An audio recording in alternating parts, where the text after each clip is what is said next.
Olá pessoal, tudo bem? Eu sou Erivelto Nunes e você está no Fala Raul Podcast. E no episódio de hoje nós vamos mudar um pouco o nosso foco de atenção.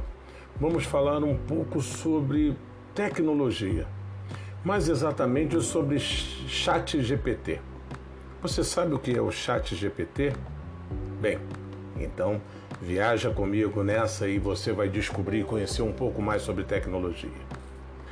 Mais ou menos lá nos altos do dia 30 de novembro do ano passado, enquanto o mundo parava para pensar e entrar no clima de fim de ano e tinha todos os olhares voltados para a Copa do Mundo do Catar, estreava um programa que logo foi considerado um passo adiante no processo da inteligência artificial, o ChatGPT.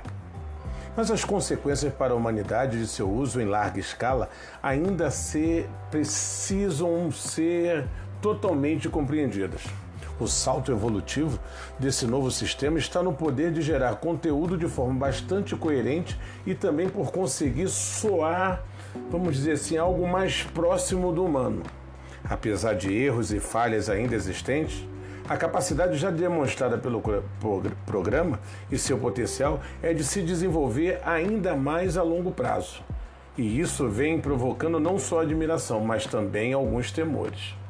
E para isso, basta observar a quantidade de análises que associam o ChatGPT à palavra ameaça. Muitos acham que o programa parece convincente demais ao mimetizar o discurso de um ser humano e antever problemas. Bem, são questionamentos sobre a possibilidade de forte ruptura em áreas como a criatividade, a educação e o aprendizado, trabalho, segurança digital e até mesmo a própria democracia, como afirmou em um artigo recentemente o jornal americano The New York Times. Segundo os autores, o que antes era uma pessoa expressando sua opinião política, agora pode ser apenas um robô que gera artificialmente um argumento. Olha que coisa interessante. O ChatGPT vamos dizer assim, grosseiramente, é um robô virtual, um chatbot, que responde a perguntas variadas, realiza tarefas por escrito, conversa de maneira fluida e inclusive dá conselhos sobre problemas pessoais, embora haja advertência de que não possui esse objetivo e que as orientações passadas são genéricas, mas ele quase sempre atende o usuário em uma forma de aconselhamento. As possibilidades de geração de conteúdo são imensas. Só para você ter noção, ele pode, por exemplo, ensinar a preparar um estrogonofe e com um toque diferente na receita, se você especificar. Dá dicas para conseguir uma vaga de trabalho, escrever uma poesia, trabalhos acadêmicos, olha que interessante, ou um modelo de procuração judicial e também redigir uma carta de reconciliação para um amigo de quem você esteja durante um certo tempo distanciado dele. O ChatGPT atende em questão a um pedido aleatório, como por exemplo escrever uma poesia sobre inteligência artificial no estilo, diríamos, de Carlos Drummond de Andrade, ou até quem sabe de Eça de Queiroz. Olha que coisa interessante. A qualidade do resultado, entretanto, depende do crítico. Pode ser bastante discutível isso. Segundo o teste do site COA, o ChatGPT está disponível em quase 100 línguas, incluindo o português do Brasil. Mas a performance do modelo varia conforme o idioma. Sabe-se que ele funciona melhor em inglês. O sistema foi desenvolvido pela OpenAI, empresa fundada em 2015 nos Estados Unidos por Sam Altman, hoje sua principal figura, e pelo onipresente Elon Musk, que se desligou dela em 2018 por considerar que havia conflito de interesse com seu principal empreendimento, a companhia automotiva Tesla. 5 dias depois, após o lançamento do ChatGPT, chegou a mais de 1 milhão de usuários, que, ironicamente, precisam ser humanos. Você precisa provar que não é um robô ao logar. Olha que coisa! Essas interações estão sendo utilizadas para treinar e desenvolver modelo. A OpenAI diz que o uso será gratuito e aberto a todos durante essa etapa de teste e pesquisa, levando especialistas a especular sobre futuros tipos de monetização da ferramenta. A companhia também adverte que nesse período o software pode ocasionalmente gerar informações incorretas ou enganosas e que seu histórico de dados está limitado até 2021. Apesar de ter sido apontado como uma possível ameaça à hegemonia do Google, como facilitador de informações na internet, o sistema ainda comete alguns erros grassos, como dizer que o Brasil já ganhou ao menos 5 prêmios no Oscar. Na verdade, o país nunca levou nenhuma estatueta, conforme todos nós sabemos.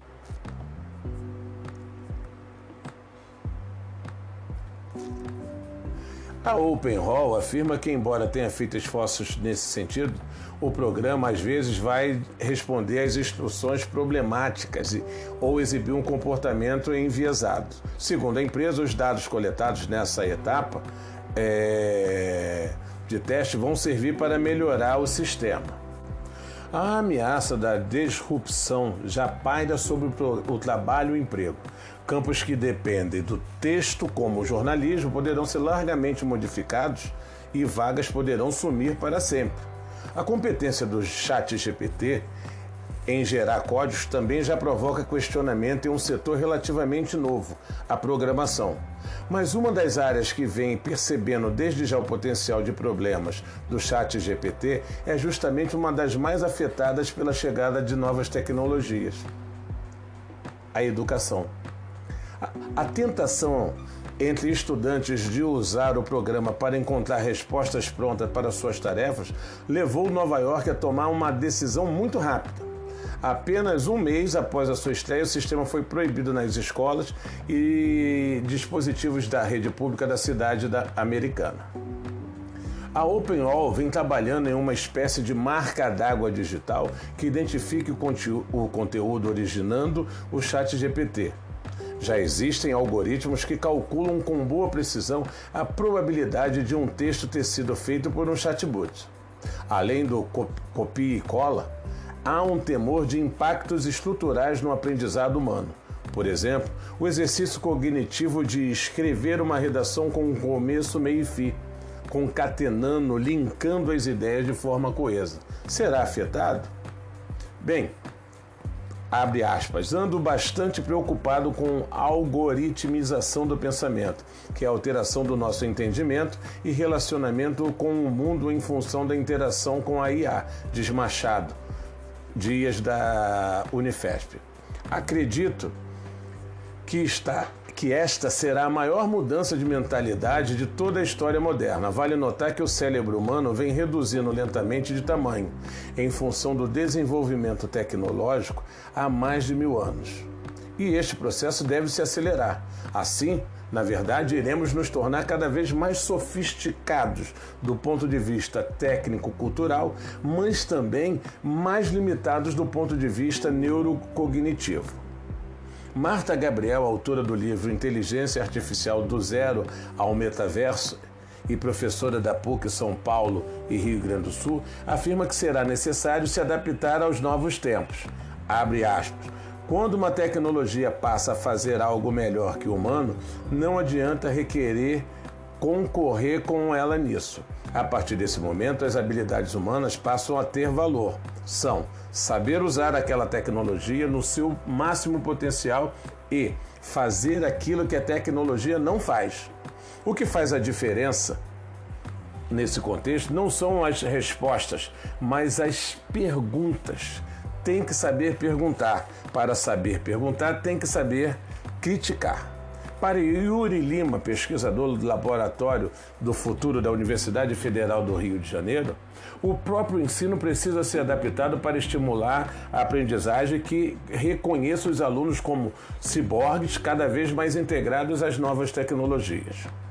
Abre aspas. Isso exige que os professores também saibam utilizar essas mesmas tecnologias e integrá-las às suas atividades. A partir do momento em que os projetos, atividades e deveres de casa se tornarem mais complexos e integrados ao universo atual, no qual os alunos existem, a motivação deixar de ser afetada por essa questão tecnológica. Outra questão gira em torno do futuro criativo humano e da produção do conteúdo que não seja baseada na inteligência artificial. 10 dias depois da chegada do sistema da OpenAI, um design em São Francisco, Estados Unidos, conseguiu criar apenas um fim de semana um livro infantil com texto e ilustrações feito pelo ChatGPT e o Midjourney, um programa que produz imagens ao fornecer descrições. Bem, um ponto importante ainda a ser tratado é a questão de plágio. A partir do momento em que o treinamento de modelos como o ChatGPT se baseia em textos disponíveis na internet, como notícias, livros, blogs, as suas respostas podem trazer ideias publicadas por certas pessoas sem que essas recebam crédito por isso. E isso está atrelado ao capital intelectual. Em áreas criativas, esse reconhecimento dos autores é considerado importante. Além disso, não conhecer as fontes dificulta o reconhecimento de vieses ou até mesmo de mentiras, como em notícias falsas. Machado Dias afirma que a criatividade emerge de combinações simultaneamente insólidas e relevantes. Como algoritmos são dispositivos de geração de combinações, é esperado que o impulso criativo seja dirimido. Por outro lado, conforme algoritmos desempenham suas tarefas, tendem a gerar padrões para sequer imaginarmos como possível, expandindo o nosso entendimento combinatório, ou seja, nossa criatividade.